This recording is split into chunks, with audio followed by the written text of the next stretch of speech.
ಸರ್ಕಾರಿ ಟೆಂಡರ್ಗಳನ್ನ ಗೆಲ್ಲುವಂತ ಗುತ್ತಿಗೆದಾರರು ಆಡಳಿತ ಪಕ್ಷಕ್ಕೆ ಹಣಕಾಸನ್ನು ಒದಗಿಸುವವರೇ ಆಗಿರುವಾಗ ಇದು ಪಕ್ಕಾ ವಸೂಲಾತಿ ಅಲ್ಲದೆ ಬೇರೆ ಏನು?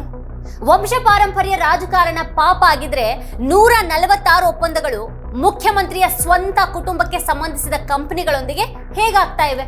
10,000 ಕೋಟಿ ಹಣದ ಮೇಲೆ ಕುಳಿತಿರುವಂತಹ ಪಕ್ಷ ದೇಶಕ್ಕೆ ನ್ಯಾಯಯುತ ಚುನಾವಣೆಗಳ ಬಗ್ಗೆ ಉಪದೇಶ ಮಾಡೋದಕ್ಕೆ ಹೇಗೆ ಸಾಧ್ಯ ಆಗುತ್ತೆ? ಬ್ಯಾಂಕ್ ವಂಚನೆ ಒಂದು ಪ್ರಕರಣದಲ್ಲಿ ಸಮಾಜದ ವಿರುದ್ಧದ ಅಪರಾಧ ಆಗಿದ್ರೆ ಇನ್ನೊಂದು ಪ್ರಕರಣದಲ್ಲಿ ಸಾವಿರಾರು ಕೋಟಿ ರೂಪಾಯಿ ಹಣವನ್ನ ಹಿಂದಿರುಗಿಸಿದ ತಕ್ಷಣ ಕ್ಷಮಿಸುವಂತದ್ದ? 5 ವರ್ಷಗಳಲ್ಲಿ 9 ಲಕ್ಷ ನಾಗರಿಕರು ಭಾರತವನ್ನ ಬಿಟ್ಟಿರುವಾಗ ಅವ್ರು ಏನೂ ಸಮಸ್ಯೆ ಇಲ್ಲ ಅಂತ ಹೇಳ್ತಾ ಕೂತಿರುವಂತಹ ಈ ಸರ್ಕಾರ ಸೋಗ್ಲಾಡಿತನದಿಂದ ಬಚಾವಾಗಿದ್ದಾರಾ? ಈ ಪ್ರಶ್ನೆಗಳ ಬಗ್ಗೆ ಇವತ್ತಿನ ವಿಡಿಯೋದಲ್ಲಿ ನಾವು ಚರ್ಚೆ ಮಾಡೋಣ. ನೀವು ಈ ವಿಡಿಯೋವನ್ನ ನೋಡ್ತಾ ಇದ್ರೆ ಈಗಲೇ ವಿಡಿಯೋ ಕೇಳ್ಕೊಂತಾ ಇರುವಂತ ಸಬ್ಸ್ಕ್ರೈಬ್ ಬಟನ್ ಹಾಗೆ ಪಕ್ಕದಲ್ಲೇ ಇರುವಂತ ಬೆಲ್ ಐಕಾನ್ ಪ್ರೆಸ್ ಮಾಡಿ ನಮ್ಮನ್ನ ಪ್ರೋತ್ಸಾಹಿಸಿ ಬೆಂಬಲಿಸಿ. ಇಂತಹ ಪ್ರಶ್ನೆಗಳನ್ನ ಕೇಳುವ ನಿಮ್ಮ ವಾರ್ತಾ ಭಾರತಿಗೆ ಪ್ರತಿಯೊಬ್ಬ ಸಬ್ಸ್ಕ್ರೈಬರ್ ಕೂಡ ದೊಡ್ಡ ಶಕ್ತಿಯನ್ನ ಕೊಡ್ತಾರೆ. ಈ ವಿಡಿಯೋವನ್ನ ಮಿಸ್ ಮಾಡದೆ ಕೊನೆವರೆಗೂ ನೋಡಿ. ಹಾಗೆ ಈ ಬಗ್ಗೆ ನಿಮ್ಗೆ ಅನಿಸಿಕೆ ಅಭಿಪ್ರಾಯಗಳಿದೆ ಅದನ್ನ ವಿಡಿಯೋದ ಕೆಳಗಡೆ ಕಮೆಂಟ್ ಮಾಡಿ ನಮಗೆ ತಿಳಿಸಿ. ಹಾಗೆ ವಿಡಿಯೋದ ಲಿಂಕ್ ಅನ್ನ ನಿಮ್ಮೆಲ್ಲ ಬಂಧು ಮಿತ್ರರಿಗೆ ವಾಟ್ಸ್ಆಪ್ ಮಾಡಿ ಸತ್ಯವನ್ನ ಎಲ್ಲರಿಗೂ ತಲುಪಿಸಿ. ಈಗಿನ ವಿಷಯಕ್ಕೆ ಬರೋಣ.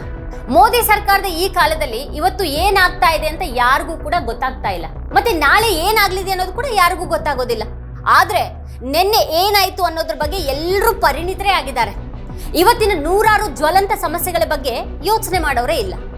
ಆದ್ರೆ ಇತಿಹಾಸವನ್ನ ಕೆದಕಿ ಸುಳ್ಳುಗಳನ್ನ ಹಬ್ಬಿಸ್ತಾ ಗಮನವನ್ನ ಬೇರೆ ಕಡೆಗೆ ಸೆಳೆಯೋದು ಮಾತ್ರ ತಪ್ಪೋದಿಲ್ಲ. ಇಲ್ಲಿ ಸಂದೇಸರ್ ಸಹೋದರರು ಬ್ಯಾಂಕ್ನಿಂದ ಸಾವಿರಾರು ಕೋಟಿ ರೂಪಾಯಿ ಸಾಲವನ್ನ ತೆಗೆದುಕೊಂಡು ದೇಶದಿಂದಾನೇ ಪಲಾಯನ ಮಾಡಿದ್ರು. ಆದ್ರೆ ಸುಪ್ರೀಂ ಕೋರ್ಟ್ 5,100 ಕೋಟಿ ಠೇವಣಿಯನ್ನ ಇರಿಸಿ ಪ್ರಕರಣವನ್ನ ಇತ್ಯರ್ಥಪಡಿಸುವ ಹಾಗೆ ಆದೇಶವನ್ನ ನೀಡಿತು. ಸಂದೇಸರ್ ಸಹೋದರರು ಸುಪ್ರೀಂ ಕೋರ್ಟ್ ರಿಜಿಸ್ಟ್ರಿಯಲ್ಲಿ 5,100 ಕೋಟಿ ಠೇವಣಿಯನ್ನ ಇಟ್ರು. ಯಾವುದೇ ವಂಚಕ ಇಷ್ಟು ಬೇಗ ಇಷ್ಟು ಹಣವನ್ನ ಹಿಂದಿರುಗಿಸಿಲ್ಲ. ಸಂದೇಸರ್ ಸಹೋದರರು ಭಾರತದ ಪ್ರತಿಯೊಬ್ಬ ವಂಚಕರ ನಾಯಕರ ಹಾಗೆ ಕಾಣ್ತಾರೆ. ಸುಪ್ರೀಂ ಕೋರ್ಟ್ನ ಒಂದು ಪೀಠ ಸಂದೇಸರ್ ಸಹೋದರರಿಗೆ ಹಣವನ್ನ ಹಿಂದಿರುಗಿಸಿ ಮೊಕದ್ದಮೆಗಳಿಂದ ಮುಕ್ತರಾಗುವಂತೆ ಹೇಳ್ತು. ಆದ್ರೆ ಸುಪ್ರೀಂ ಕೋರ್ಟ್ನ ಇನ್ನೊಂದು ಪೀಠ ಇನ್ನೊಂದು ಪ್ರಕರಣದಲ್ಲಿ ಈ ರೀತಿ ಹೇಳಿಲ್ಲ. ಸರ್ವೋದಯ ಹೈವೇ ಲಿಮಿಟೆಡ್ ವಿರುದ್ಧ 52 ಕೋಟಿ ಬ್ಯಾಂಕ್ ವಂಚನೆಗಾಗಿ ಮೊಕದ್ದಮೆಯನ್ನ ಹೂಡಲಾಗಿತ್ತು. ಕಂಪನಿ 41 ಕೋಟಿಯನ್ನ ಒಂದು ಬಾರಿ ಪಾವತಿಸಿದಾಗ ಹೈಕೋರ್ಟ್ ಆ ಒಂದು ಪ್ರಕರಣವನ್ನು ವಜಾಗೊಳಿಸಿತು. CBI Supreme Court ಮೆಟ್ಟಿಲೇರಿತು.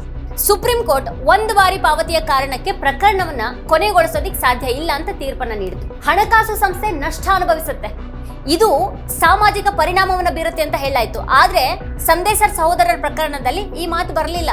ಹಾಗಾದ್ರೆ ಅವ್ರ ಪ್ರಕರಣ ಯಾಕೆ ಕೊನೆಗೊಂಡಿತು?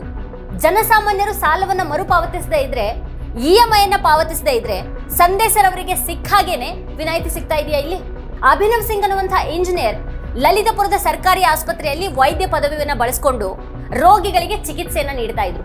ಇಂಜಿನಿಯರ್ ರೋಗಿಗಳಿಗೆ ಚಿಕಿತ್ಸೆಯನ್ನ ನೀಡ್ತಾ ಇದ್ರು. ಅವರು ಆ ರೀತಿ 2 ವರ್ಷಗಳ ಕಾಲ ವೈದ್ಯನಾಗಿ ಕೆಲಸ ಮಾಡಿದ್ರು. ತಿರುಮಲ ತಿರುಪತಿ ದೇವಸ್ಥಾನಂ ಟ್ರಸ್ಟ್ ಗಣ್ಯರನ್ನ ಸನ್ಮಾನಿಸುವಂತಹ ಶಲ್ಯದ ನೆಪದಲ್ಲಿ 54 ಕೋಟಿ ರೂಪಾಯಿಗಳನ್ನ ಖರ್ಚು ಮಾಡಿದೆ. ಆ ಹಗರಣ ಈಗ ಸುದ್ದಿಯಲ್ಲಿದೆ. ರೇಷ್ಮೆ ಶಲ್ಯದ ಹೆಸರಲ್ಲಿ ಹಣವನ್ನ ಬಳಸಲಾಗಿದೆ, ಆದ್ರೆ ಕೊಟ್ಟಿರೋದು ಪಾಲಿಸ್ಟರ್ ಶಲ್ಯ. 10 ವರ್ಷಗಳಿಂದ ಇದು ನಡೀತಾ ಇದ್ರು ಕೂಡ ಯಾರು ಇದನ್ನ ಗಮನಿಸಿಲ್ಲ.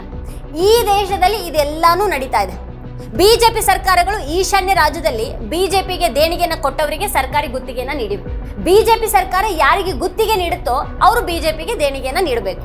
ರಾಜಕೀಯದಲ್ಲಿ ಧರ್ಮದ ಬಗ್ಗೆ ಮಾತಾಡುವವರ ಸರ್ಕಾರಗಳು ಮಾಡ್ತಾ ಇರುವಂತಹ ಕೆಲಸ ಇದು. ಬಿಜೆಪಿ ದೇಣಿಗೆ ಅರ್ಧಕ್ಕಿಂತಾನು ಹೆಚ್ಚು ಹಣ 4 ಈಶಾನ್ಯ ರಾಜ್ಯಗಳಲ್ಲಿ ಸರ್ಕಾರಿ ಗುತ್ತಿಗೆ ಪಡೆದವರಿಂದಾನೇ ಬಂದಿದೆ ಅಂತ ರಿಪೋರ್ಟರ್ಸ್ ಕಲೆಕ್ಟಿವ್ ವರದಿ ಹೇಳ್ತಾ ಇದೆ. 2022ರಿಂದ 24ರ ನಡುವೆ ಅಸ್ಸಾಂ, ತ್ರಿಪುರಾ, ಅರುಣಾಚಲ ಪ್ರದೇಶ ಮತ್ತೆ ಮಣಿಪುರದಲ್ಲಿ ಬಿಜೆಪಿ 77 ಕೋಟಿ ಮೌಲ್ಯದ ದೇಣಿಗೆಯನ್ನ ಹೇಗೆ ಪಡೆದುಕೊಳ್ತು ಅನ್ನೋದನ್ನ ಆ ಒಂದು ವರದಿ ತೋರಿಸಿದೆ. ಅರುಣಾಚಲ ಪ್ರದೇಶದಲ್ಲಿ ಬಿಜೆಪಿ ಮುಖ್ಯಮಂತ್ರಿ ವಿರುದ್ಧ ಪ್ರತ್ಯೇಕ ತನಿಖೆ ನಡೀತಾ ಇದೆ. ಅವರು ತಮ್ಮ ಕುಟುಂಬ ಸದಸ್ಯರಿಗೆ ಮಾತ್ರನೇ ಗುತ್ತಿಗೆಗಳನ್ನ ನೀಡುತ್ತಾರೆ. ಅವ್ರ ಕುಟುಂಬ ಪ್ರತಿ ಜಿಲ್ಲೆಯಲ್ಲಿ ಗುತ್ತಿಗೆಗಳನ್ನ ಪಡೆಯುತ್ತೆ. ಮುಖ್ಯಮಂತ್ರಿ ಪೇಮಾ ಖಂಡು ಅವ್ರ ಕುಟುಂಬಕ್ಕೆ ಸೇರಿದಂತ 4 ಕಂಪನಿಗಳು ತವಾಂಗ್ನಲ್ಲಿ 146 ಸರ್ಕಾರಿ ಗುತ್ತಿಗೆಗಳನ್ನ ಪಡೆದಿವೆ. ಸುಪ್ರೀಂ ಕೋರ್ಟ್ ತನಿಖೆಗೆ ಆದೇಶವನ್ನ ನೀಡಿದೆ. ಪ್ರಧಾನಿ ಮೋದಿ ಅವರು ಕೆಂಪು ಕೋಟೆಯಿಂದ ಸ್ವಜನ ಪಕ್ಷಪಾತದ ವಿರುದ್ಧ ಬಹಳ ಅಬ್ಬರದಿಂದ ಮಾತಾಡುವಾಗ ಅದೇ ಬಿಜೆಪಿ ಅಧಿಕಾರಸ್ಥರು ತಮ್ಮದೇ ಕುಟುಂಬಗಳಿಗೆ ಗುತ್ತಿಗೆಯನ್ನ ನೀಡ್ತಾ ಇದ್ದಾರೆ. 2024ರ ಹೊತ್ತಿಗೆ ಬಿಜೆಪಿಯ ಬ್ಯಾಂಕ್ ಖಾತೆಗೆ 10,000 ಕೋಟಿಗೂ ಹೆಚ್ಚು ಹಣ ಜಮಾ ಆಗಿತ್ತು ಅಂತ ಕಾಂಗ್ರೆಸ್ ಸಂಸದ ಅಜಯ್ ಮಾಕನ್ ಅವರು ರಾಜ್ಯಸಭೆಯಲ್ಲಿ ಹೇಳಿದ್ದಾರೆ. ಬಿಜೆಪಿ ತನ್ನ ಬ್ಯಾಂಕ್ ಖಾತೆಗಳಲ್ಲಿ ಕಾಂಗ್ರೆಸ್ಗಿಂತ 75 ಪಟ್ಟು ಹೆಚ್ಚು ಹಣವನ್ನ ಹೊಂದಿದೆ ಅಂತ ಹೇಳಲಾಗ್ತಾ ಇದೆ. ಹಾಗಾದ್ರೆ ಸಮಾನ ಆಟದ ಮೈದಾನ ಅನ್ನೋದು ಎಲ್ಲಿದೆ? ವಿರೋಧ ಪಕ್ಷ ಆಡಳಿತ ಪಕ್ಷದೊಂದಿಗೆ ಹೇಗೆ ಸ್ಪರ್ಧೆ ಮಾಡುತ್ತೆ? भाजपा के खातों में कितने पैसे भाजपा के अकाउंट में है? 10,107 करोड़ रुपया, 10,107 करोड़ रुपया। और कांग्रेस के 133 करोड़ रुपया। 75 गुना भाजपा के पास में कांग्रेस से ज्यादा पैसे बैंक अकाउंट के अंदर है। तो किस तरीके से लेवल प्लेइंग फील्ड है, किस तरीके से विपक्ष जो है सत्ताधारी पार्टी का मुकाबला करेगी। और रेशियो क्या है, 99:1 का रेशियो। 10,000 ಕೋಟಿ ಎಲ್ಲಿಂದ ಬರುತ್ತೆ? ಯಾವ ನಿರ್ಧಾರಕ ಪ್ರತಿಯಾಗಿ ಅದು ಬರುತ್ತೆ? ಇರುವಂತ ಎಲ್ಲವೂ ಕೂಡ ನಾಶ ಆಗಿ ಹೋಗ್ತಾ ಇದೆ, ಮತ್ತೆ ಏನೂ ಆಗ್ತಾ ಇಲ್ಲ ಅಂತ ಹೇಳಾಗ್ತಾ ಇದೆ. ಬಿಜೆಪಿ ಮಾತ್ರ ಶ್ರೀಮಂತ ಆಗ್ತಾ ಇಲ್ಲ, ಇಲ್ಲಿ ಶ್ರೀಮಂತರು ಕೂಡ ಶ್ರೀಮಂತರಾಗ್ತಾ ಇದ್ದಾರೆ. ಭಾರತದ ಸಂಪತ್ತು ಯಾವಾಗಲೂ ಆ 10% ಜನರ ಕೈಯಲ್ಲೇನೆ ಉಳ್ಕೊಂಡಿದೆ. ಹೆಚ್ಚು ಹೆಚ್ಚು ಸಂಪತ್ತು ಅವ್ರ ಪಾಲಾಗ್ತಾ ಇದೆ, ಉಳಿದವರು ಬಡವರಾಗ್ತಾನೆ ಹೋಗ್ತಾ ಇದ್ದಾರೆ. ಭಾರತದ ಎಲ್ಲಾ ಸಂಪತ್ತಿನ 65% ರಷ್ಟು ಪಾಲು ಜನಸಂಖ್ಯೆ ಕೇವಲ ಈ 10% ಜನರ ಬಳಿನೇ ಇದೆ. ಅದರಲ್ಲಿ 40% ರಷ್ಟು ಮೇಲಿನ 1% ಜನರ ಬಳಿ ಇದೆ. ವಿಶ್ವ ಅಸಮಾನತೆ ವರದಿ ಬಿಡುಗಡೆ ಮಾಡಲಾಗಿದೆ. 2022ರ ವರದಿಯ ಪ್ರಕಾರ ಭಾರತದಲ್ಲಿ ಅಸಮಾನತೆ ಅಂತಂದ್ರೆ ಶ್ರೀಮಂತರು ಮತ್ತೆ ಬಡವರ ನಡುವಿನ ಅಂತರ ಹೆಚ್ಚಾಗಿದೆ, ಮತ್ತೆ ಅದು ಭಾರತದಲ್ಲಿ ಹೆಚ್ಚು ಬೆಳೀತಾ ಇದೆ. ನಕಲಿ ನೋಟಿನ ಹೆಸರಿನಲ್ಲಿ ನೋಟ್ ಬ್ಯಾನ್ ಅನ್ನು ಮಾಡಲಾಯಿತು, ಆದ್ರೆ ನಕಲಿ ನೋಟಿನ ಚಲಾವಣೆ ಇನ್ನೂ ಕೂಡ ನಿಂತಿಲ್ಲ. ಕಳೆದ ವರ್ಷದಲ್ಲಿ ಭಾರತದಲ್ಲಿ ನಕಲಿ 500 ರೂಪಾಯಿ ನೋಟುಗಳ ಚಲಾವಣೆ 37% ರಷ್ಟು ಹೆಚ್ಚಾಗಿದೆ. ಇದು ಕಳೆದ 6 ವರ್ಷಗಳಲ್ಲಿನೇ ಅತಿ ಹೆಚ್ಚು ಚಲಾವಣೆ ಅಂತ ಹೇಳಲಾಗ್ತಿದೆ. ಅಂದ್ರೆ ಯಾರೋ ಒಬ್ರು ನಕಲಿ 500 ರೂಪಾಯಿ ನೋಟುಗಳನ್ನ ಇಲ್ಲಿ ಮುದ್ರಿಸ್ತಾ ಇದ್ದಾರೆ. ಗಾಳಿಯ ಗುಣಮಟ್ಟ ಅಳೆಯೋದಕ್ಕೆ ಜಾಗತಿಕ ಮಾನದಂಡಗಳು ಅಧಿಕೃತವಲ್ಲ ಅಂತ ಸರ್ಕಾರ ಹೇಳುತ್ತೆ. ವಿವಿಧ ಸಂಸ್ಥೆಗಳು ತಮ್ಮದೇ ಆದಂತಹ ಮಾನದಂಡಗಳ ಆಧಾರದ ಮೇಲೆ ಶ್ರೇಯಾಂಕಗಳನ್ನ ನೀಡುತ್ತವೆ. ಗಾಳಿಯಲ್ಲಿ ಮಾಲಿನ್ಯ ಇದೆ, ಜನರ ಶ್ವಾಸಕೋಶಗಳು ಹಾನಿಗೊಳಗಾಗ್ತಾ ಇವೆ. ಆದ್ರೆ ಸರ್ಕಾರ ವಿದೇಶಿ ಮೀಟರ್ ಸರಿ ಇಲ್ಲ ಅಂತ ಹೇಳ್ತಾ ಇದೆ. ಗಾಳಿಯನ್ನ ಶುದ್ಧವಾಗಿಸೋದು ಹೇಗೆ ಅನ್ನೋದ್ರ ಬಗ್ಗೆ ಯೋಚನೆ ಮಾಡದೇನೆ ಮೀಟರ್ ಅನ್ನ ಬದಲಾಯಿಸ್ತಾ ಇದ್ದಾರೆ ಇವರು. ದೆಹಲಿಯ ಗಾಳಿ ಜನರನ್ನ ಅಸ್ವಸ್ಥಗೊಳಿಸ್ತಾ ಇದೆ. ಉತ್ತರ ಭಾರತದಲ್ಲಿ ವಾಯು ಮಾಲಿನ್ಯ ಮಾರಕ ಆಗಿದೆ. ಲಕ್ಷಾಂತರ ಮಕ್ಕಳಿಗೆ ಶ್ವಾಸಕೋಶದ ಕಾಯಿಲೆ ಬರ್ತಾ ಇದೆ. ಅವ್ರ ಭವಿಷ್ಯ ನಾಶವಾಗ್ತಾ ಇದೆ, ಜನರಿಗೆ ಕ್ಯಾನ್ಸರ್ ಬರ್ತಾ ಇದೆ. ಆದ್ರೆ ಸಚಿವರು ಅನಾರೋಗ್ಯ ಅಥವಾ ಸಾವಿಗೆ ಮಾಲಿನ್ಯದ ಸಂಬಂಧವನ್ನು ಕಲ್ಪಿಸುವಂತಹ ಯಾವುದೇ ಡೇಟಾ ಇಲ್ಲ ಅಂತ ಹೇಳ್ತಾ ಇದ್ದಾರೆ. ನಿನ್ನೆ ಏನಾಯ್ತು ಅಥವಾ ಯಾರು ಏನ್ ಮಾಡ್ಲಿಲ್ಲ ಅನ್ನೋದನ್ನ ಮರ್ತು ಬಿಡೋಣ, ನಾಳೆಗಾಗಿ ನಾವ್ ಏನ್ ಮಾಡಬಹುದು ಅನ್ನೋದನ್ನ ಚರ್ಚೆ ಮಾಡೋಣ ಅಂತ ರಾಹುಲ್ ಗಾಂಧಿ ಅವರು ಹೇಳ್ತಾ ಇದ್ದಾರೆ. ಆದ್ರೆ ನಿನ್ನೆಯನ್ನ ಬದಿಗೆ ಸರಿಸಿದ್ರೆ ಈ ಸರ್ಕಾರದ ಬಳಿ ಚರ್ಚೆ ಮಾಡೋದಕ್ಕೆ ಪಾಪ ಏನೂ ಇಲ್ವಲ್ಲ. ಸರ್ಕಾರಕ್ಕೆ ತನ್ನನ್ನ ತಾನು ಕಾಪಾಡಿಕೊಳ್ಳೋದಿಕ್ಕೆ ಇತಿಹಾಸನೇ ಬೇಕಾಗಿದೆ ಅನ್ನುವಂಥ ಸನ್ನಿವೇಶವನ್ನ ನಾವೆಲ್ಲ ನೋಡ್ತಾ ಇದ್ದೀವಿ. ಪರಿಸರ ಸಚಿವರು ಹಿಂದಿನ ವರ್ಷಗಳಿಗೆ ಹೋಲಿಕೆ ಮಾಡಿದ್ರೆ ದೆಹಲಿಯಲ್ಲಿ ವಾಯು ಮಾಲಿನ್ಯ ಸುಧಾರಿಸಿದೆ ಅಂತ ಹೇಳ್ತಾ ಇದ್ದಾರೆ. ಜನರು ಅನಾರೋಗ್ಯಕ್ಕೆ ಒಳಗಾಗ್ತಾ ಇದ್ರೆ ಸಚಿವರು ಮಾಲಿನ್ಯ ಸುಧಾರಿಸಿದೆ ಅಂತ ಹೇಳ್ತಾ ಇದ್ದಾರೆ.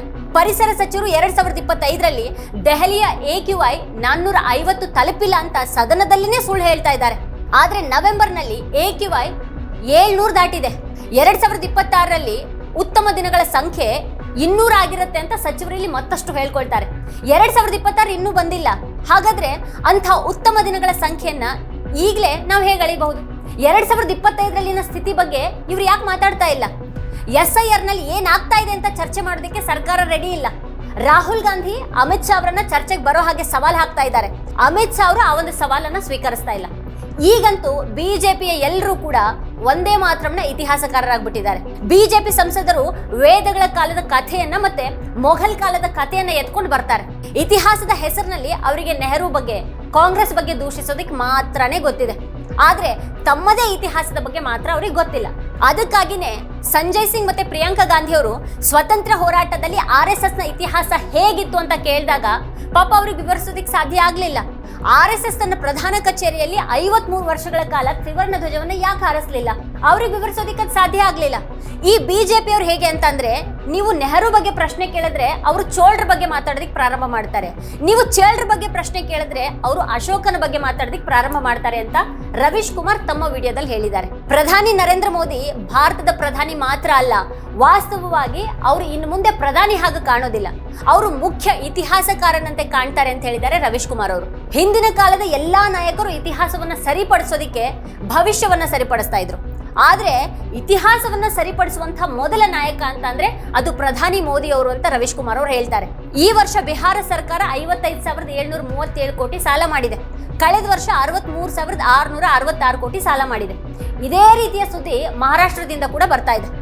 ನ್ಯೂ ಇಂಡಿಯನ್ ಎಕ್ಸ್‌ಪ್ರೆಸ್ ವರದಿಯ ಪ್ರಕಾರ ಮಹಾರಾಷ್ಟ್ರದ ಸಾಲ 7.8 ಲಕ್ಷ ಕೋಟಿಯಿಂದ 9.3 ಲಕ್ಷ ಕೋಟಿಗೆ ಹೆಚ್ಚಾಗಲಿದೆ. ಶ್ರೀಮಂತ ರಾಜ್ಯಗಳಲ್ಲಿ ಒಂದು ಅಂತ ಪರಿಗಣಿಸಲಾದಂತಹ ಮಹಾರಾಷ್ಟ್ರ ತುಂಬಾ ಸಾಲವನ್ನು ಹೊಂದಿದೆ. ಒಂದರ ನಂತರ ಒಂದರ ಹಾಗೆ ರಾಜ್ಯಗಳು ಸಾಲದಲ್ಲಿ ಮುಳುಗ್ತಾ ಇವೆ.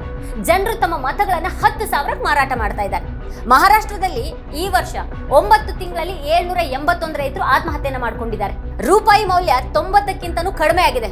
ಅದು 90.50ಗಿಂತನೂ ಕಡಿಮೆ ಆಗ್ತಾ ಇದೆ. ಅದು 91 ತಲುಪಲಿದೆ. ಇನ್ನು ಕಳೆದ 5 ವರ್ಷಗಳಲ್ಲಿ ಸುಮಾರು 9 ಲಕ್ಷ ಭಾರತೀಯರು ತಮ್ಮ ಪೌರತ್ವವನ್ನು ತ್ಯಜಿಸಿದ್ದಾರೆ.